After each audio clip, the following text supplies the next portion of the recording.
Escute a palavra de Deus com o pastor Heraldo Gueiros. Amém, amados irmãos. Vamos abrir a palavra do Senhor no livro de Mateus, capítulo 2, verso de 1 a 3. Mateus 2, de 1 a 3. Quero compartilhar com você esse texto que muito me chamou a atenção ao reler, ao refletir novamente sobre ele essa semana. Textos natalinos não costumam ser, podem ser, mas não costumam ser as nossas devocionais diárias. A gente termina juntando esses textos mais perto do período de Natal, o que é um equívoco, porque a palavra do Senhor ela se renova a cada dia, a gente sempre tem algo a aprender. Mas relendo sobre o nascimento de Jesus, por causa do Natal deste ano, eu fiquei curioso dessa expressão, que passa, às vezes, desapercebido dentro da história. Você fica tão fascinado pela história que certos detalhes ficam meio que desapercebidos. Mateus capítulo 2, a partir do verso 1, diz assim: depois que Jesus nasceu em Belém da Judeia, nos dias do rei Herodes, magos vindo do Oriente chegaram a Jerusalém e começaram a perguntar e a investigar e a procurar onde está o recém-nascido dos judeus, porque nós vimos a sua estrela no Oriente e viemos adorá-lo.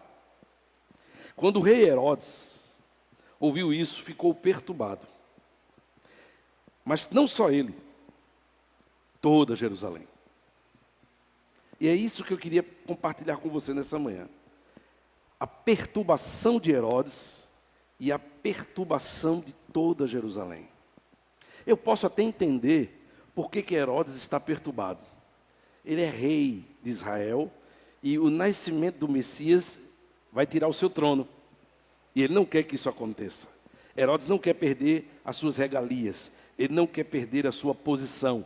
E ele está disposto a fazer qualquer coisa para manter o seu trono. Tanto que ele vai mandar matar a criança. Mas por que toda Jerusalém? Qual é o envolvimento? Qual é o impacto? Qual é a preocupação que toda Jerusalém tem de que tenha se chegado estrangeiros à procura do novo rei? É muito interessante.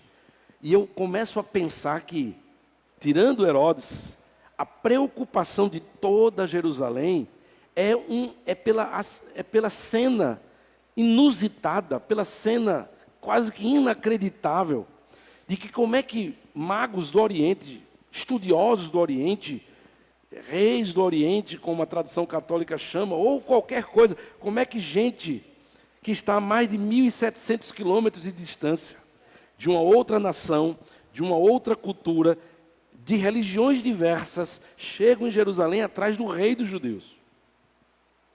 É muito curioso que eu, sendo brasileiro, veja pessoas chegando no Brasil preocupado com as eleições ou com qualquer coisa que tenha a ver comigo, que sou brasileiro, e não com ele. É meio curioso.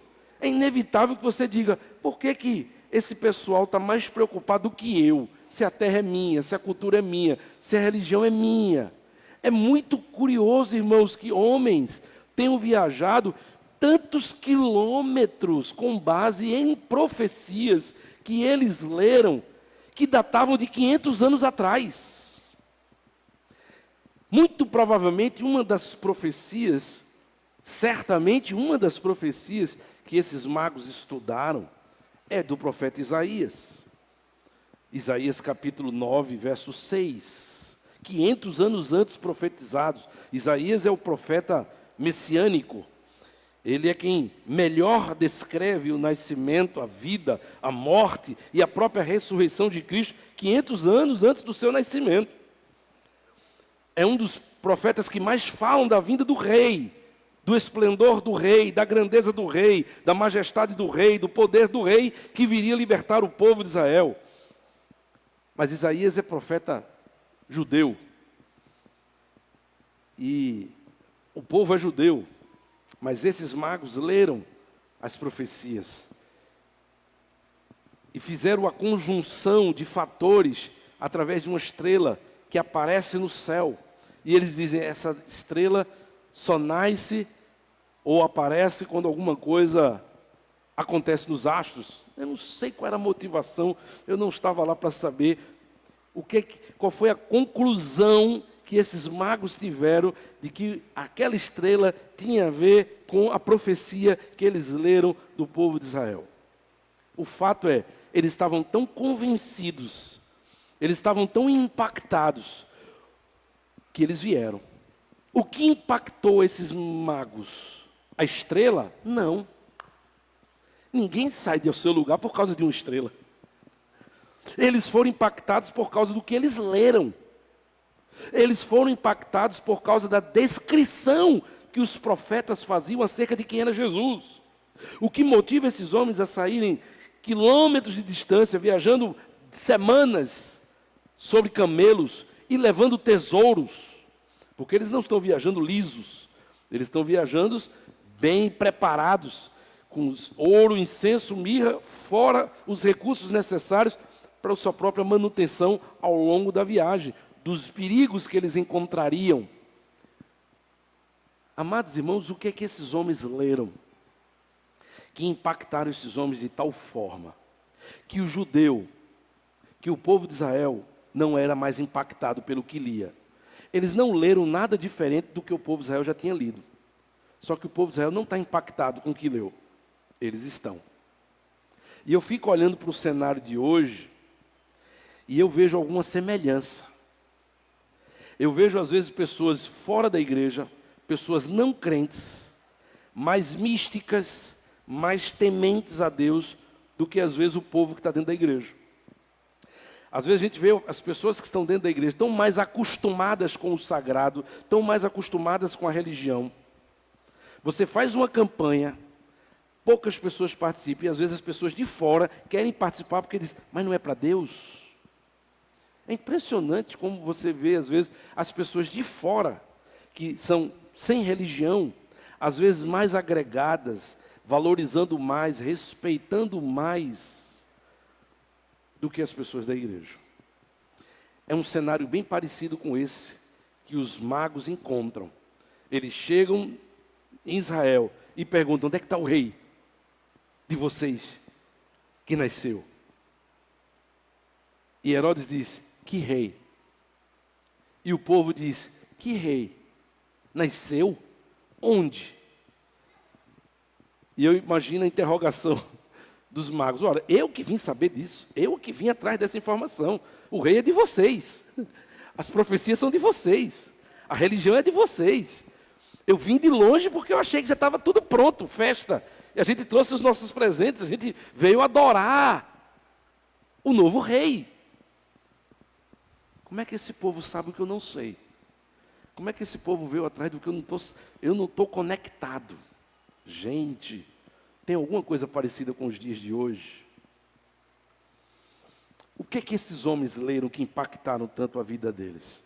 E partindo do pressuposto que, com certeza, um dos textos foi o de Isaías 9:6, Isaías 9:6 diz assim, porque um menino nos nasceu, um filho se nos deu, o governo está sobre seus ombros, e o seu nome será maravilhoso conselheiro, Deus forte, Pai da eternidade, príncipe da paz. Essa profecia, 500 anos antes do nascimento de Jesus, revela 5 verdades a respeito desse menino que haveria de nascer daqui a 500 anos. Na verdade, Isaías não sabe quando ele vai nascer, ele sabe que vai. Deus está dizendo para ele que esse menino vai nascer e ele será o rei. E nós cremos que ele nasceu há mais de 2000 anos atrás. O que é essa declaração, essa descrição de Isaías nos ensina? Primeira coisa, irmãos, o governo está sobre os seus ombros. Isaías está dizendo, esse menino que vai nascer, esse rei, ele tem o poder de governar. Ele tem o poder de governar. Esse menino que nasceu de uma virgem, que foi enfaixado em panos, que foi deitado numa manjedoura, a Bíblia diz que ele é o rei dos reis. A quem lhe foi confiado o reino eterno, que jamais passará. A Bíblia nos diz sobre esse menino que ele governa o universo.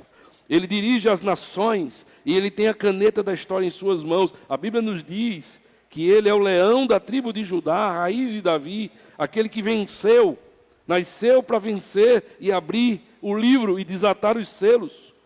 Ele desceu da sua glória até as profundezas da humilhação, mas Deus o exaltou e lhe deu um nome agora que está acima de todo nome, porque ele tem o governo em seus ombros. A Bíblia diz que diante dele todo joelho vai se dobrar e toda língua confessará que ele é o Senhor, para a glória de Deus Pai.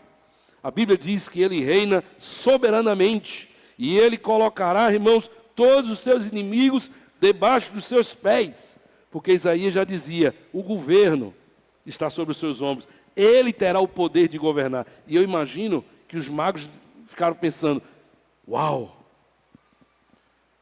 esse cara vai ser mais poderoso do que o nosso rei, do que o nosso faraó, do que o nosso governante. Mas o que é que Isaías continua declarando acerca de Jesus? Ele diz que ele é um maravilhoso conselheiro. Ele é um conselheiro maravilhoso. Ele é um conselheiro sábio. Ele é um conselheiro que tem toda a inteligência e toda a sabedoria. Isso é um único atributo. Maravilhoso e conselheiro não são dois atributos, mas um só. A história registra que muitos reis e muitos presidentes subiram ao trono e eles foram despojados, sem deixar saudades. O povo se rebelou contra ele.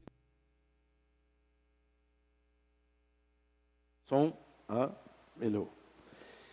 Nós vemos agora um dos governos, chamado da Síria, que houve uma rebelião dentro do próprio governo, uma guerra civil, para deportar o governo. Pessoas que subiram sem nenhum tipo de sabedoria e governaram de forma brutal, usaram o poder para oprimir seu próprio povo, e eles não deixaram saudades. Mas Isaías está dizendo que esse menino, que será o Messias, o rei dos judeus, ele governa com justiça. A Bíblia nos diz que suas leis são justas, suas palavras são verdadeiras, seus atos são cheios de misericórdia. A Bíblia nos diz que diante de Jesus, toda a terra está cheia da sua bondade, porque as suas palavras são espírito e vida. Isaías está dizendo na sua profecia que só ele, na verdade, tem as palavras de vida eterna, a sabedoria eterna, porque ele é o maravilhoso conselheiro. Ele é o refúgio, irmãos, dos cansados. Ele é o abrigo dos desamparados. Jesus é a cidade dos perseguidos. A sua graça, ela é perdoadora. O seu amor é restaurador. As suas palavras são medicina para a alma, são remédios para o coração. A Bíblia diz que aqueles que ouvem a sua voz são bem-aventurados. Aqueles que ouvem os seus conselhos, a sua sabedoria, os seus mandamentos, os seus ensinos, são mais que felizes. A Bíblia dirá, amados irmãos, que aqueles que andam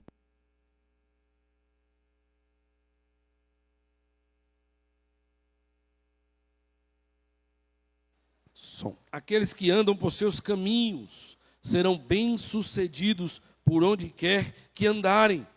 Por quê, irmãos? Porque Isaías diz, ele é a fonte de toda sabedoria. Não há conselheiro como ele. Não há ninguém mais inteligente do que ele. Não há ninguém que tenha o conhecimento que ele tem. Ele é o maravilhoso conselheiro. Os magos eram sábios por causa dos seus estudos, das suas pesquisas. Mas os magos agora se deparam com uma declaração de que esse menino já nasce com a sabedoria de Deus. Quem é esse menino? Esses magos querem saber. Mas Isaías continua. Ele diz, o governo está sobre os seus ombros. Seu nome será maravilhoso conselheiro e Deus forte. Nós precisamos entender isso. Provavelmente esse atributo é algo que deixa esses magos extremamente curiosos para ver esse menino, Deus forte. As religiões, irmãos, nos ensinam que há muitos deuses no mundo. E o cristianismo diz, não, só há um que é vivo e verdadeiro. As religiões do mundo dizem que essas imagens, essas entidades são chamadas de deuses. Mas nós sabemos que eles são impotentes, eles são desprovidos de poder. Mas a Bíblia nos ensina que nosso Senhor Jesus, ele é um glorioso redentor. Ele é um Deus autoexistente, ele sempre existiu. Ele é eterno, porque ele não tem fim. Ele é imutável, porque suas palavras não mudam. Ele é onisciente, porque ele sabe de todas as coisas. Ele é onipresente, porque ele está em todos os lugares. Ele é onipotente, porque ele tem todo o poder. Ele é soberano, porque em última análise, somente a sua palavra prevalece. Os magos devem estar dizendo: quem é esse? Eu preciso ver esse menino. A Bíblia diz, irmãos, que Jesus conhece tudo e a todos, e em toda parte está a sua glória, e ninguém pode escapar às suas mãos. Ele tem tudo e nada lhe é impossível. O salmista diz: agindo ele, quem impedirá as obras das suas mãos? A Bíblia diz que do nada ele criou tudo. Ele sustenta o universo e ele preserva a vida de todos nós. Isaías está dizendo que esse menino é o Deus forte. Para ele não tem causa perdida, não tem vida irrecuperável, não tem problema sem solução. Porque esse Jesus, ele faz todas as coisas conforme o conselho da sua vontade, porque ele é o Deus forte, ele tem todo o poder. Somente ele tem poder para isso. Israel estava apático, sem informação, e os magos dizendo: quem é esse menino? Onde é que está esse menino? Deixa a gente conhecer esse menino, que é o Deus forte, que o profeta diz que ele é o Deus forte. Mas o profeta não para por aí, irmãos. Ele diz: o governo está sobre os seus ombros. Ele é maravilhoso, conselheiro, ele é Deus forte, e ele é o Pai da eternidade. Vamos entender bem isso, Pai da eternidade. Ele é o Pai, ele é o gerador, é ele quem criou a eternidade. Isso significa que ele é antes de todas as coisas. Isso significa que só existe o universo porque ele existia antes do universo. O universo, antes de existir, só existia na sua mente. Ele é antes do princípio, ele é antes do tempo, ele é antes da história. Só ele é eterno, porque ele é o Pai da eternidade. Ele já existia desde a eternidade. O sol ainda não brilhava, nem as estrelas ainda ocupavam o céu. Ele já existia. É isso que Isaías está dizendo. E os magos estão querendo saber: quem é esse? Que tudo que nós já aprendemos e cientificamente já comprovamos, ele já existia antes. Os anjos ainda não batiam suas asas para atender às ordens de Deus. Ele já existia, em perfeita comunhão com o Pai. Ele é antes dos tempos eternos. A Bíblia diz que ele vive antes do tempo, porque ele é o Senhor do tempo. E ele continuará sendo Deus, mesmo quando o mundo acabar e a eternidade começar para todos nós. Ele continuará sendo o Pai da eternidade. A Bíblia diz, irmãos, que ele é quem será a lâmpada do céu. Ele será o sol da justiça. Ele será a alegria dos homens. Ele será o centro de todas as coisas. Isaías diz: sabe por quê? Porque ele é, e somente ele é, o único, o Pai da eternidade. Os magos querem saber quem é esse menino. Israel, Herodes, nem sabe que nasceu. Mas Isaías continua para finalizar, dizendo: o governo está sobre os seus ombros, ele é maravilhoso conselheiro, ele é Deus forte, ele é o Pai da eternidade. Mas, sobretudo, esse atributo deve ter trazido muita curiosidade para os magos. Ele é o príncipe da paz.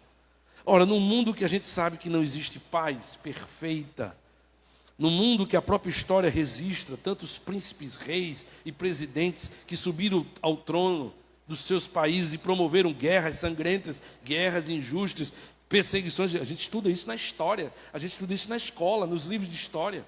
Se você hoje colocar no Google e botar quantas guerras estão ocorrendo hoje no mundo, são 38 guerras civis ou entre nações acontecendo agora, nesse exato momento, no mundo.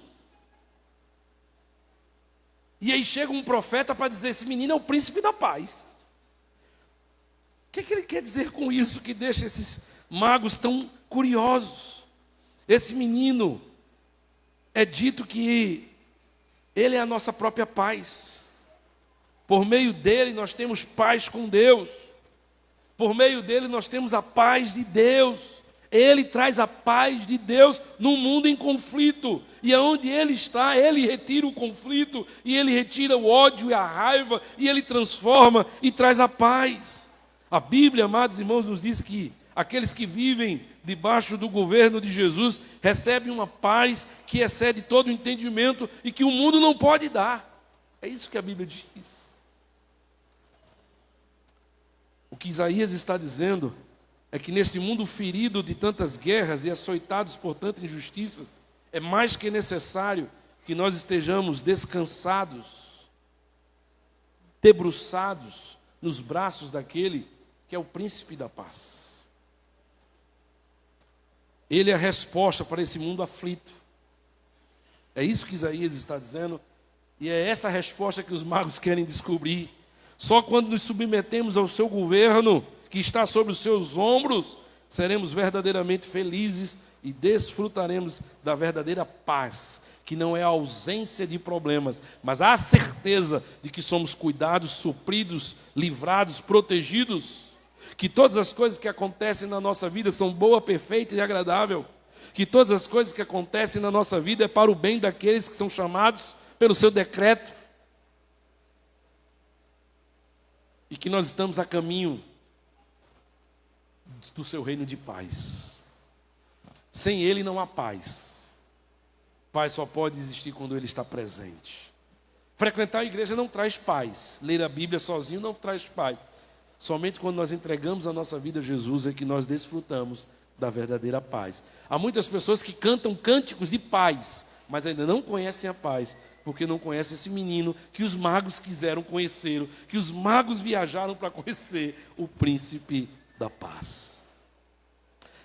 O Natal que estamos celebrando a partir de hoje, domingo de Natal, e próxima quarta-feira, o culto de Natal, não foi um acontecimento, irmãos, acidental, algo que fugiu da agenda de Deus. Mas você precisa entender que o próprio Natal acontece porque ele está dentro de uma agenda traçada desde a eternidade, irmãos. Deus não foi pego de surpresa, Deus não usa rascunhos. O Antigo Testamento já deixou tudo profetizado. Isaías estava dizendo como seria essa história, como seria o seu nascimento, como seria a sua vida, como seriam os seus milagres, como seriam os seus ensinos, como seria a sua morte, como seria a sua ressurreição. São mais de 1730 profecias. E por isso os magos estão tão fascinados, tão impactados, tão sedentos de conhecer quem é esse menino. Por isso que eles enfrentam uma viagem, enfrentam perigos e enfrentam um rei déspota que claramente não sabe nada sobre o menino e não quer aceitar a realidade desse menino e quer usar desses magos agora para matar o menino, mas os magos não estão preocupados com isso, porque vale a pena o esforço, o risco de achar esse menino. Eles querem achar esse menino. O Verbo eterno, doador da vida, se fez carne e habitou entre nós. Essa é a história do Natal. Ele, sendo Deus, se fez homem. Ele, sendo glorioso, esvaziou-se a si mesmo. Ele, sendo rico, se fez pobre. Ele, sendo rei dos reis, se fez servo. Ele, sendo santo, se fez pecado. Ele, sendo bendito, se fez maldição por mim e por você. Ele, sendo o autor da vida, ele morreu por nós, para mostrar do que é feito o seu amor, quanto ele nos ama. Esse é o Jesus profetizado por Isaías, que encanta esses magos. A Bíblia, amados irmãos, diz que o Filho de Deus nasceu numa estrebaria, ele cresceu numa carpintaria, ele dormiu num barco emprestado, ele entrou em Jerusalém num jumentinho emprestado, ele reuniu-se num barco emprestado com seus discípulos, ele celebrou a ceia e inaugurou o início do seu suplício num salão emprestado. Ele morreu numa cruz que não lhe pertencia, inocente. Ele foi sepultado num túmulo emprestado. A Bíblia diz que ele desceu até o último grau da humilhação para mostrar o seu grande amor por nós. Esse amor que os magos querem descobrir. Mas a Bíblia diz que a morte, por causa disso, não pôde retê-lo. E ele saiu daquela sepultura, triunfante. E ele ressuscitou e inaugurou a imortalidade, das quais aqueles que partiram já conhecem. E essa imortalidade que eu e você um dia conheceremos também. E a Bíblia diz que ele da terra voltou ao céu. E a Bíblia diz que ao chegar no céu, ele assentou-se no seu trono. E a Bíblia diz que Ele está à direita de Deus e Ele cuida de nós e intercede por nós com gemidos inexprimíveis. O Natal nos ensina que Ele voltará para nos buscar. E Ele voltará pessoalmente, como o anjo disse, assim como o viste subir, o verás descer. Ele voltará visivelmente, porque a Bíblia diz que todo olho verá, do Oriente ao Ocidente. A Bíblia diz que Ele voltará repentinamente, como um ladrão, quando todas as pessoas pensam que pode viver por muitos anos, e como na época de Noé, festejar, casar e se dar em casamento, quando não se perceber, Ele virá. E a Bíblia diz que Ele voltará vitoriosamente, porque a descrição é que Ele virá nos céus, com as suas milícias de anjos. Ele virá triunfante. Ele virá triunfante. E Ele vai se assentar no seu trono, como está descrito lá em Apocalipse, capítulo 20. E Ele vai julgar todas as nações. E Ele vai colocar alguns à sua direita e outros à sua esquerda. E aqueles que estiverem à sua esquerda, a Bíblia diz que Ele colocará todos os seus inimigos debaixo dos seus pés e vai lançá-los todos no lago de fogo e enxofre. Vai lançar o anticristo, Ele vai lançar o falso profeta, Ele vai lançar o diabo, Ele vai lançar os demônios e Ele vai lançar todo aquele cujo nome não está escrito no livro da vida, porque enquanto esteve vivo, rejeitou a salvação do Senhor, priorizou a sua vida. Mas a Bíblia também dirá que Ele olhará aqueles que estiverem à sua direita, aqueles cujos nomes estão escritos no livro da vida, aqueles cuja a vida eles abriram mão. Eles não tentaram salvar a sua vida, eles tentaram manter a sua fé viva.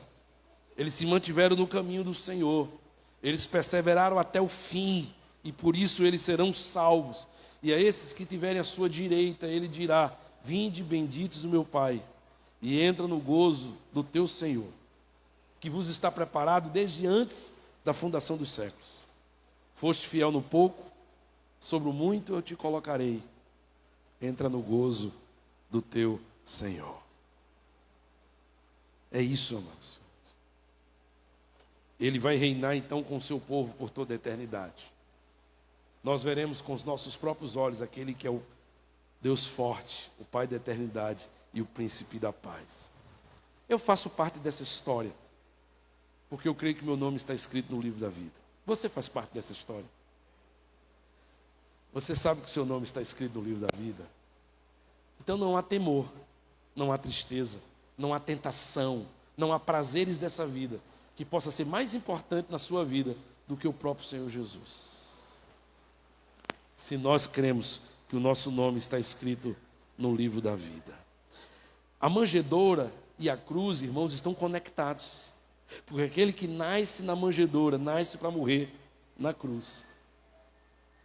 Mas a Bíblia diz que o seu túmulo está vazio, mas o seu trono está ocupado. A cruz vazia, o túmulo vazio, mas o trono ocupado.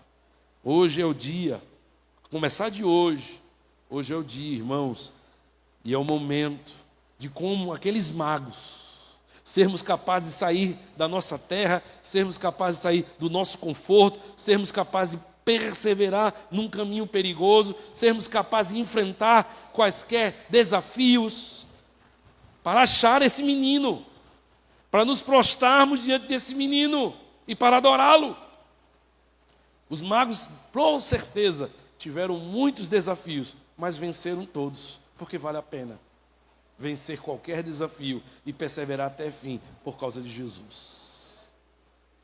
Que nessa manhã sejamos como esses magos, possamos sair à procura desse menino, Jesus, aquele cujo governo está sobre os seus ombros, e o seu nome é maravilhoso, Conselheiro, Deus forte, Pai da eternidade, Príncipe da paz, o nosso Senhor.